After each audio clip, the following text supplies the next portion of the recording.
अखण्डमण्डलाकारं व्याप्तमेन चराचरम्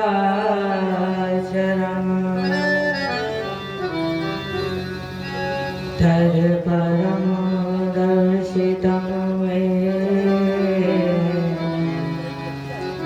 तस्मै श्रीगुरुवे नमः।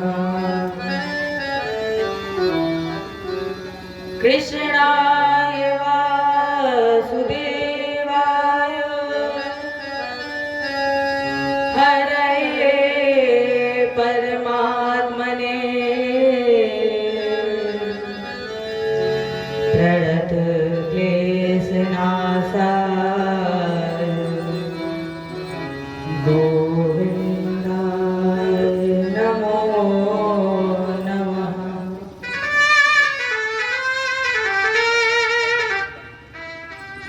व्रजे वसन्तं नवनीतचौरम्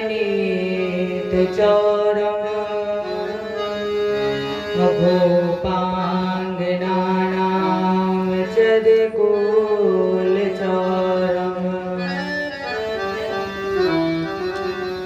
अनेकजन्मार्जितपापचौरम् अचौरादिगणं पुरुषं नमामि। नारायणं नमस्कृत्य नरं चैव नरोत्तमं देवीं सरस्वतीं व्यासं ततो जयमुदीरये। गिर को उठाय ब्रज गोपों को बचाए लीनो अग्नि से उबार पांडु बालक मजारी के।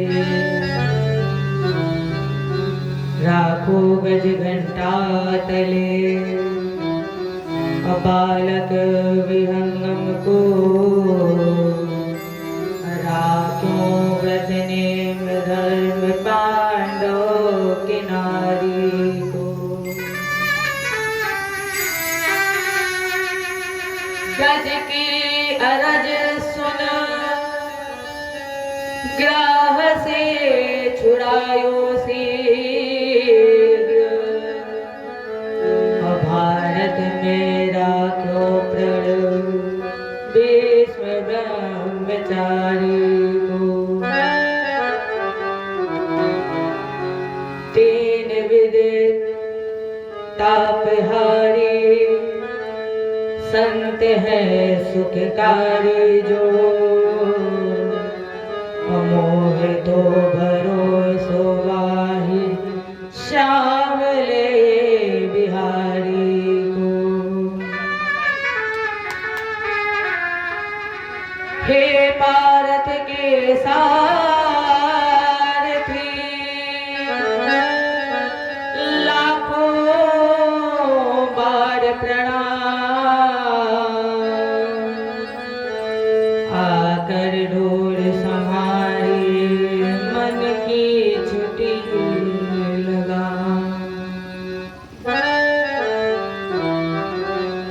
भगत भक्त भगवंत गुरु अचतुर नाम बपेक। अतिन के पग बंधन किए नासक विघ्न अनेक।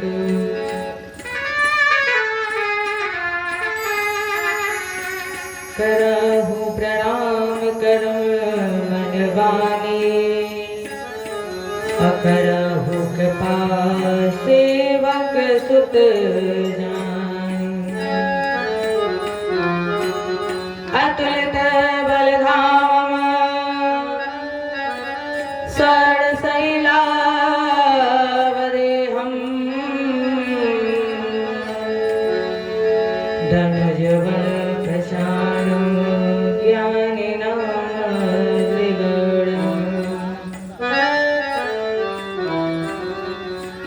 अतल गुण निधानम वाणिनारामधीशम रघुपत प्रिय भक्तम बात जातम नमामि। रघुपत प्रिय भक्तम बात जातम नमामि।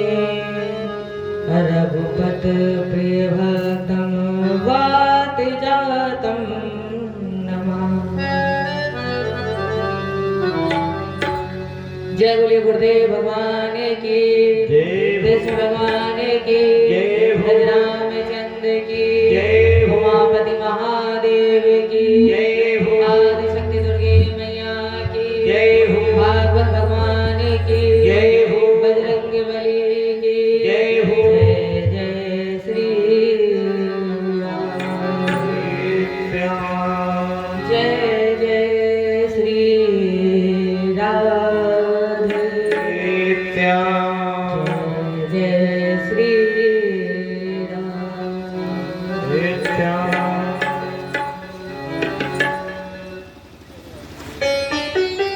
यहाँ पर उपस्थित समस्त श्रद्धालु भक्तजन एवं करुणामयी माताएं, इस व्यासपीठ से मेरा नमन स्वीकार करें। आज हम सभी श्रीमद् भागवत कथा के द्वितीय दिवस में प्रवेश करने जा रहे हैं और इसमें प्रवेश करने से पूर्व अपने मन वाणी को पवित्र करें। अपने बिहारी जी अपने इस अपने गुरु गोविंद से कहें, हे ठाकुर जी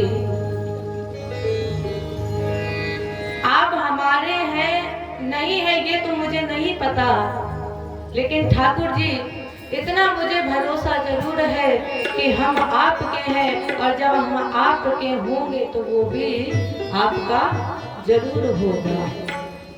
तो आइए हम सभी भक्त मीठी मीठी तालियों की सेवा के साथ कहें, ठाकुर जी हम तुम्हारे थे प्रभु जी,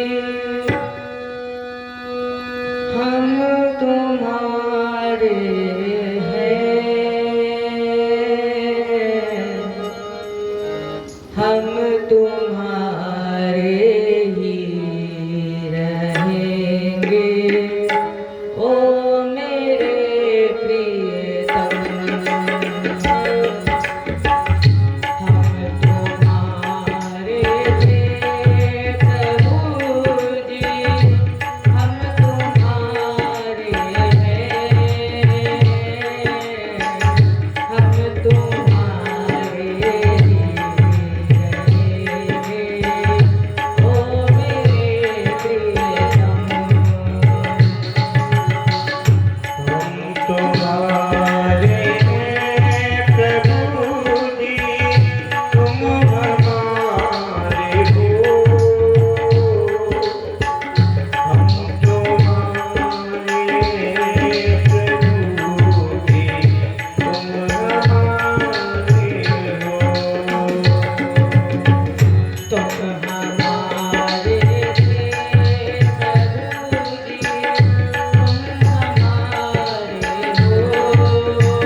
किसके द्वारे जाए पुकारो और न कोई सहारो। अब तो आके बाँह पकड़ लो ओ मेरे प्रियतम।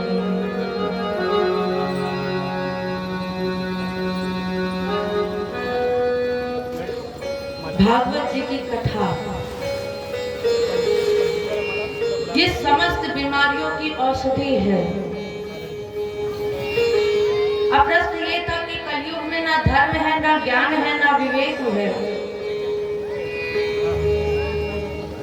तो इसके नीचे की लाइन क्या है जरा सुनिएगा। राम नाम अवलंबन एक।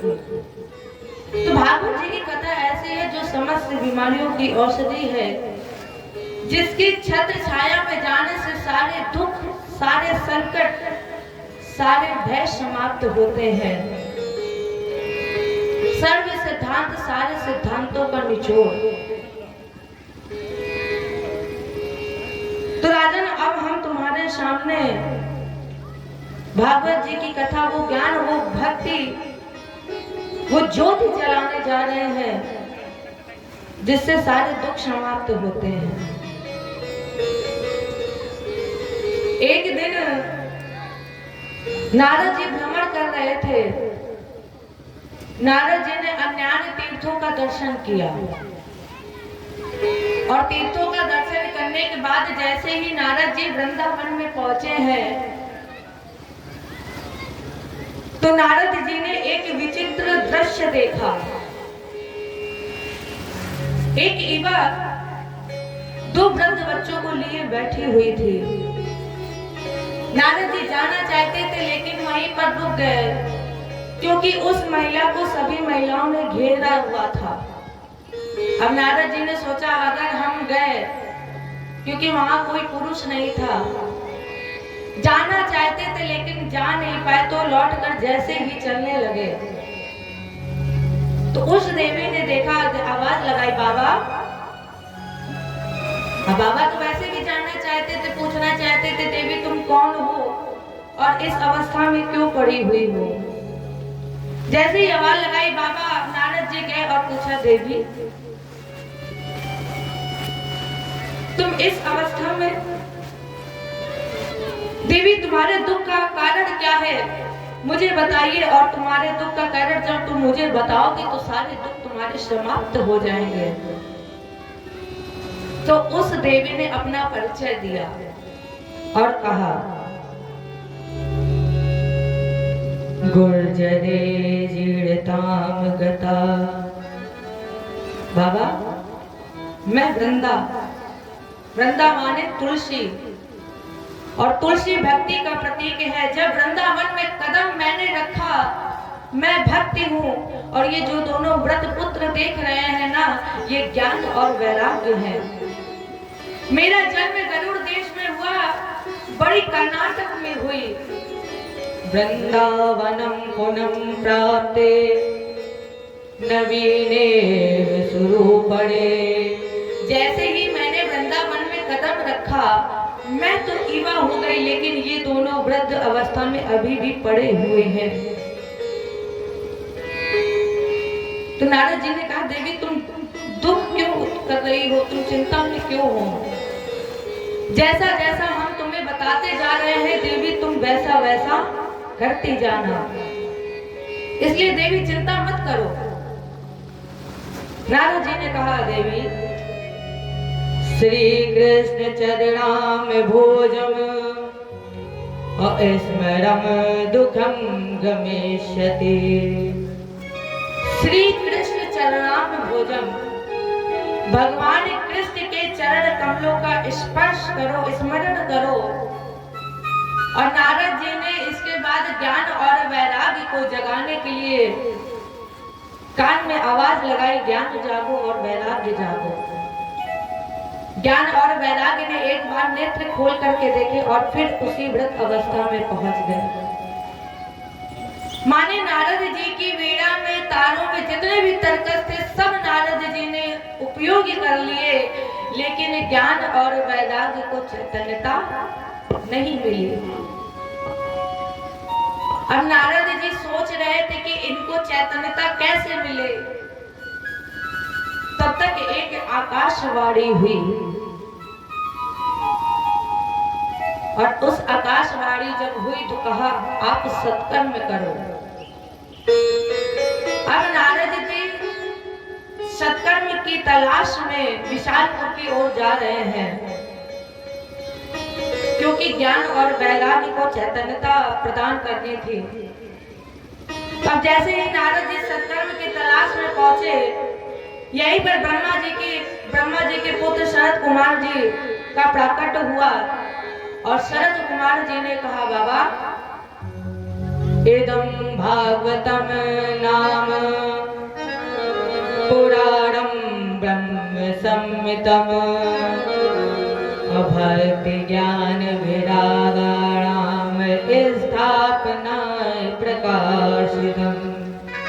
नारद जी, अगर आप सत्कर्म करना चाहते हो तो फिर क्या करो, भागवत जी की कथा सुनो और सुनाओ, क्योंकि भागवत जी की कथा सुनने से ही सारे दुख समाप्त होते हैं।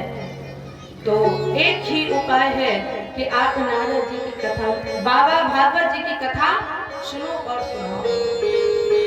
नारद जी ने कहा कि आप भागवत जी की कथा की बात कर रहे हो, अरे मैंने उन्हें जगाने के लिए क्या किया, वेद वेदांत घोषैव गीता पाठ प्रबोधितम। मैंने उन्हें जगाने के लिए वेद का उद्घोष किया, वेदांत श्रवण कराया, गीता का पाठ किया, और आप कह रहे हैं कि भागवत जी की कथा सुनाओ। शरद कुमार ऋषियों ने कहा, सबसे मीठा फल है भागवत जी की कथा।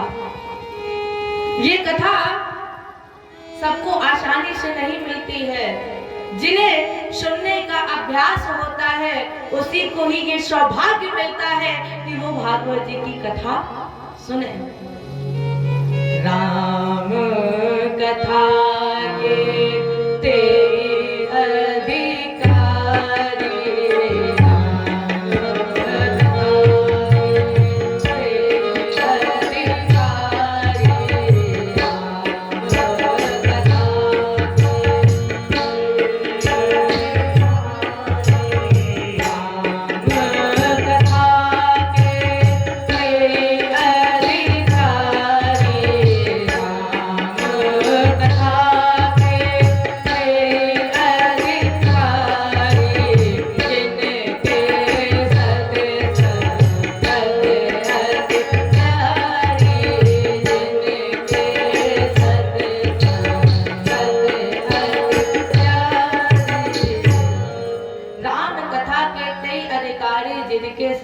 गति अति प्यारी।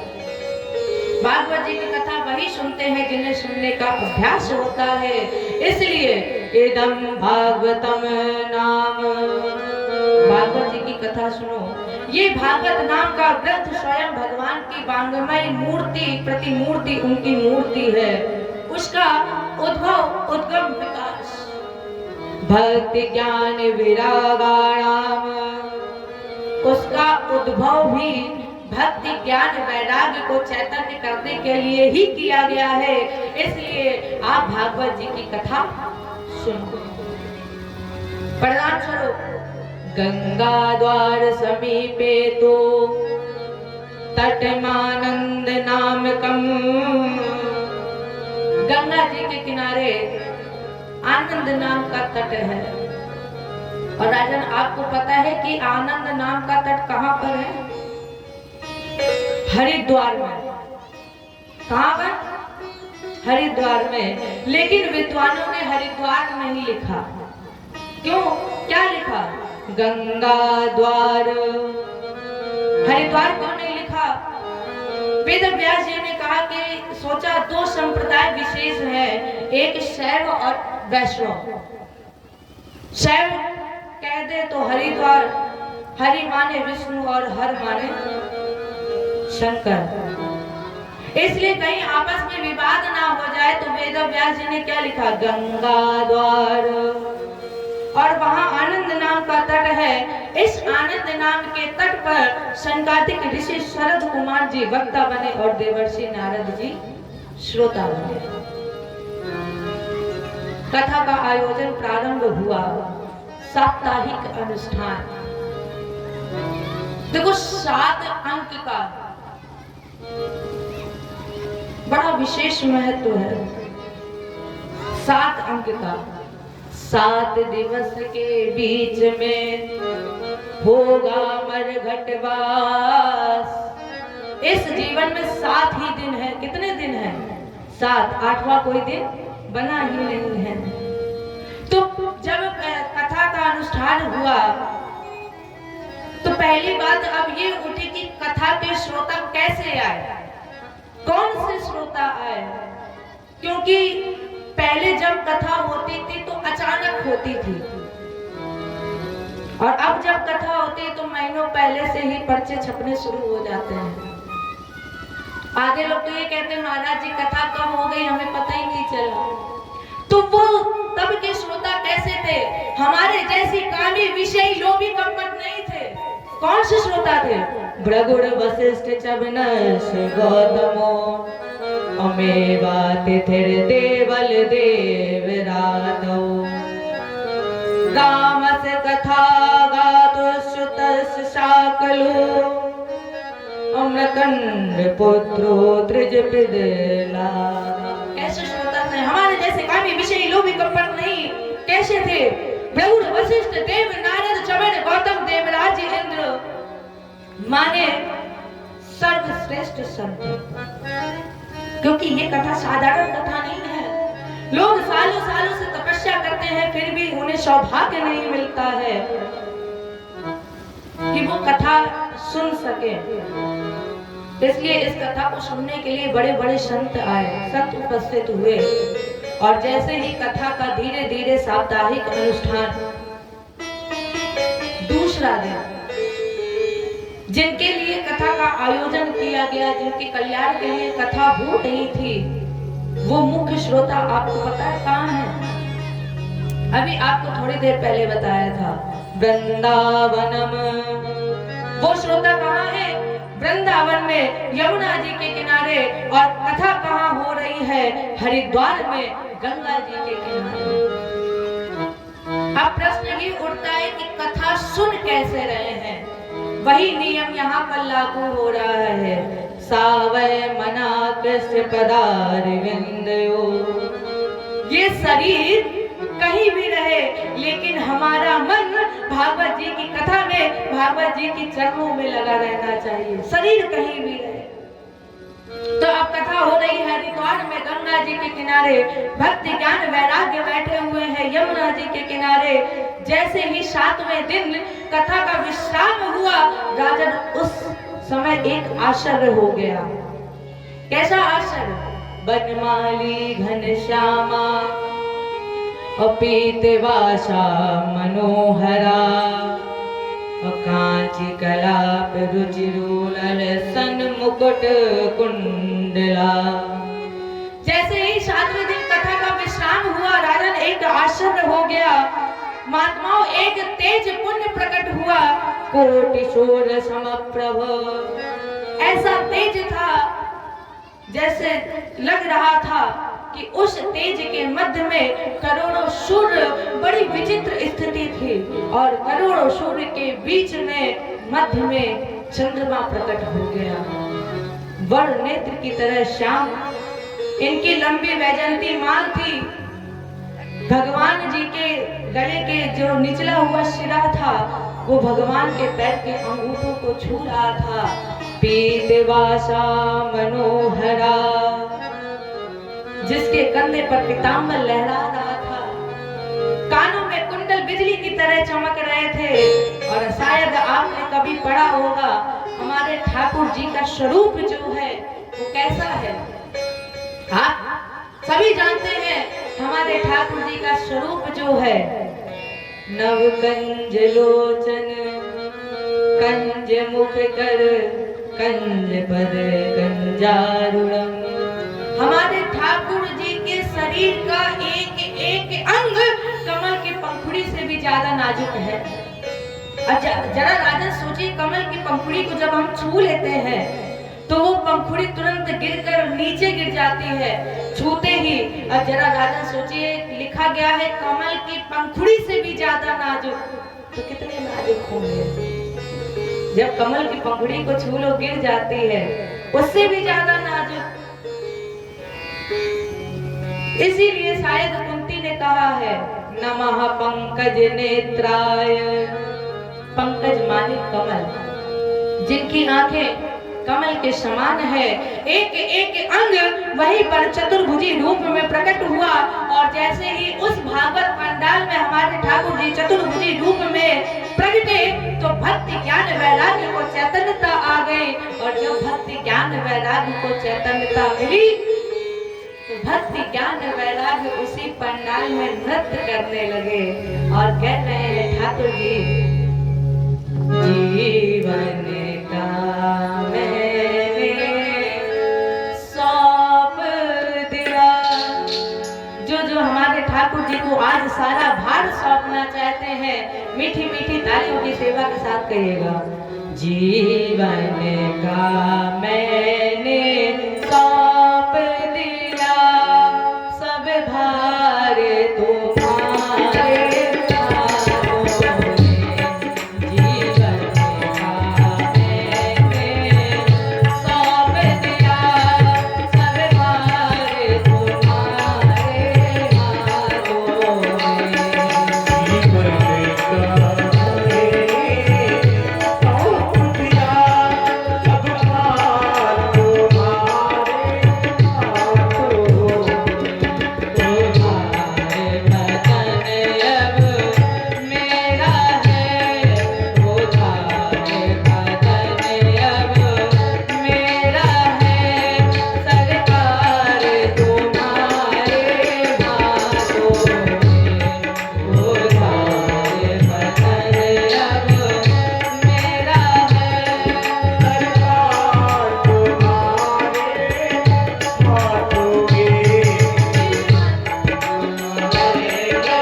आशीर्वाद,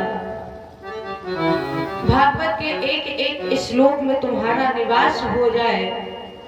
आज के बाद भागवत जी की कथा का जहां भी गायन हो, उस पांडाल में भक्ति ज्ञान वैराग्य तुम्हारा नृत्य हो। अपने आप ही उस पांडाल में जो भी कदम रख दे, उसके हृदय में भक्ति का जागरण हो जाए। और जो इस कथा को सुन ले, अपने आप ज्ञान की प्राप्ति हो जाए, वैराग्य के द्वारा परमात्मा को प्राप्त करने में सामर्थ्यवान हो जाए। यहाँ पर भागवत दर्शन करने के लिए स्वयं सुखदेव महाराज जी भी आए। अब चर्चा उठी कि इस कथा को सुनने का अधिकारी कौन है। पहले तो ये जानिए कि भक्ति है क्या। क्या है भक्ति? भक्ति है हृदय, और जब भक्ति हृदय में नाचती है तो फिर वहीं पर मिलते हैं हमें सत्संग। और जब हमें भक्ति हृदय में चैतन्यता होती है, संत मिलते हैं। और जब संत मिल जाते हैं तो उस संत से क्या मिलता है? उस संत से हमें आपको मिलता है सत्संग, और सत्संग से होता है ज्ञान। और भक्ति के दो पुत्र का दो नाम, दो पुत्र, ज्ञान और वैराग्य। आप कहीं भी सत्संग करें, कहीं भी जाएं, कथा सुने, सत्संग करें, हर सत्संग से तीन बातें निकलती हैं। कहीं भी सत्संग करें, तीन बातें।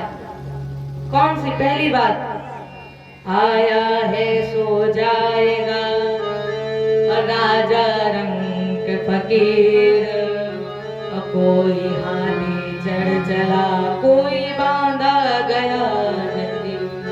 पहली बात निकल के आई, जो इस संसार में आया है, आने वाले को जाना है, ये निश्चित है, ये तय है कि जो इस संसार में आया है वो इस संसार को छोड़कर जाएगा ही।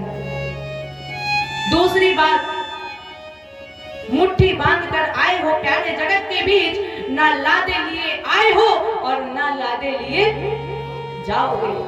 इस संसार में जब तुम आए थे तब भी कुछ लेकर नहीं आए थे, और जब इस संसार से जाओगे तो क्या कुछ लेकर जाओगे?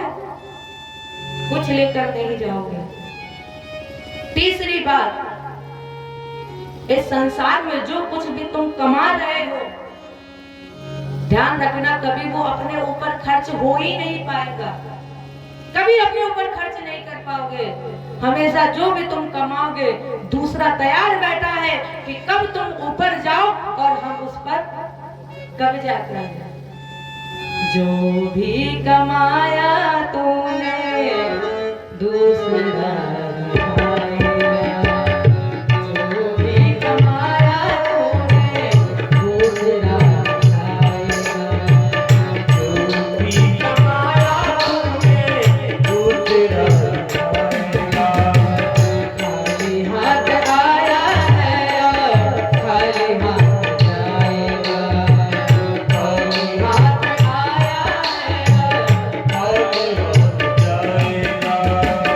जो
तुम जाओगे तो कुछ लेकर नहीं जाओगे।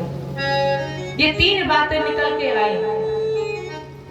राजन, एक इतिहास हम सुना रहे हैं आपको, बहुत पुराना इतिहास है, जिसके श्रवण करने मात्र से, यस श्रवण मात्रे पाप हानि प्रजायते। जिस इतिहास को श्रवण करने से तुम्हारे सारे पापों का विनाश हो जाएगा। अत्र ते कीर्तयिष्यामि इतिहासं पुरातनम् यस्य श्रवेण मात्रेण पाप हानि प्रजायते। तुंगभद्रो तटे पूर्वं, तुंगभद्रा नदी के किनारे उत्तम नाम का नगर था। उत्तम नाम के नगर में एक ब्राह्मण था जिसका नाम था आत्मदेव, जिसकी पत्नी का नाम था धुंधली। कभी भी आत्मदेव और धुंधली के बीच में बनी नहीं है। आत्मदेव की पत्नी कर्कशा होने के कारण इन्हें कोई पुत्र की प्राप्ति नहीं हुई। ना पिवा पुत्रो ना पिवा पुत्री तत्श्रिंतातुरो मृषम्। ये निसंतान थे। आत्मदेव ने सोचा कि निसंतान से अच्छा है कि हम भगवत भजन करें। एक दिन दुखी होकर के आत्मदेव ने घर का त्याग कर दिया। आत्मदेव ने सोचा ऐसी पत्नी के साथ रहने से अच्छा है कि मैं निपुत्र भी हूँ तो क्यों ना मैं भगवत भजन करूं।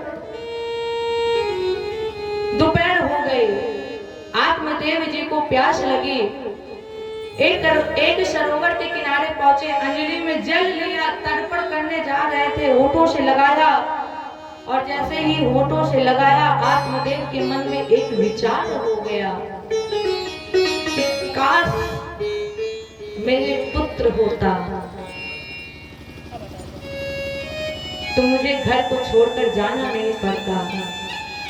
इतना ही आत्मदेव सोच रहे थे, तब तक वहां पर एक सन्यासी जी आ गए। सन्यासी जी ने कहा, महाराज जी क्यों रो रहे हो? आपके रोने का कारण क्या है? आत्मदेव ने कहा, महाराज जी मैं निपुत्र हूँ। दुख इस बात का नहीं है, पता नहीं कौन से पापों का जन्म हुआ है। सन्यासी जी ने कहा, एक बात बताओ महाराज जी। क्या? सन्यासी जी ने पूछा, तुम पुत्र लेकर करोगे क्या?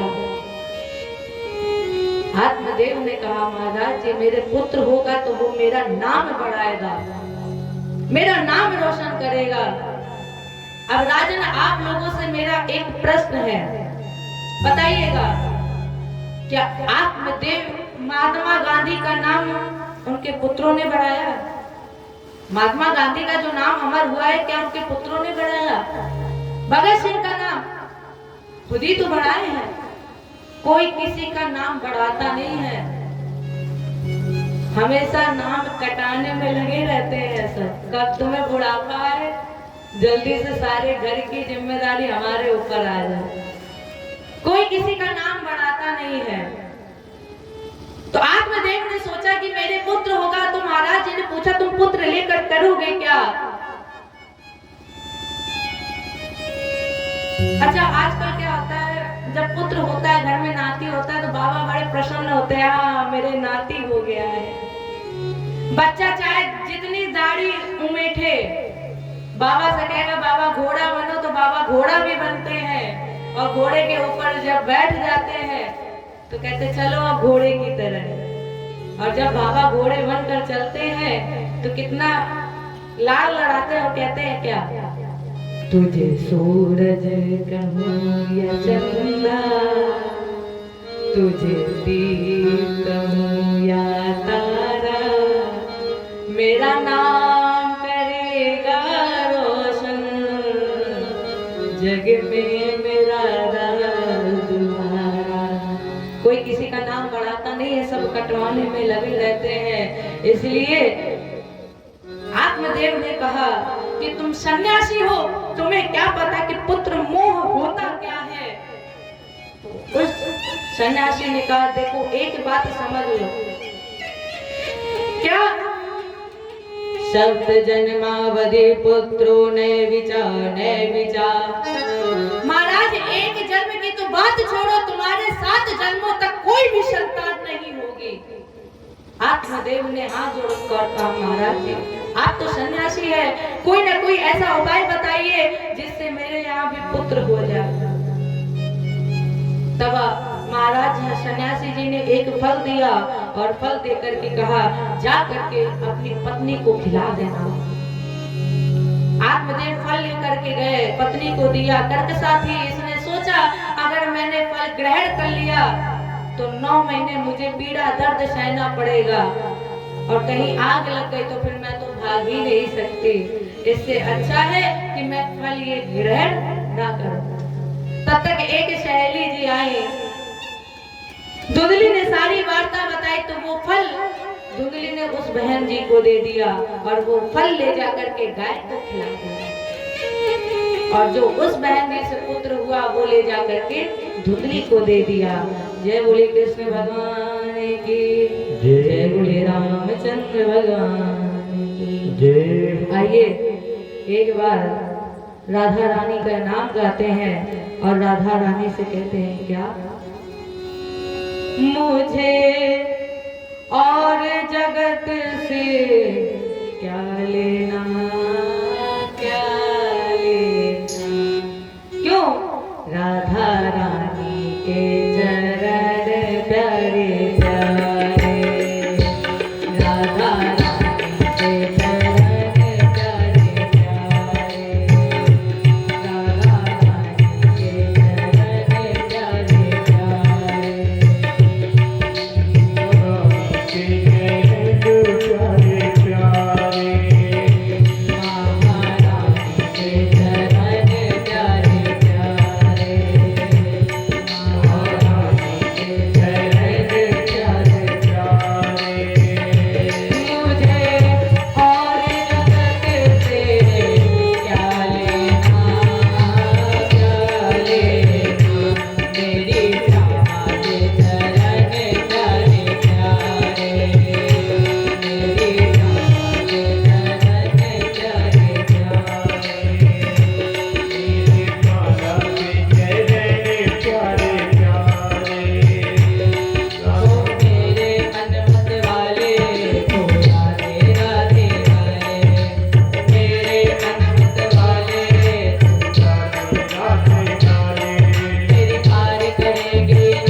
इतनी दुनिया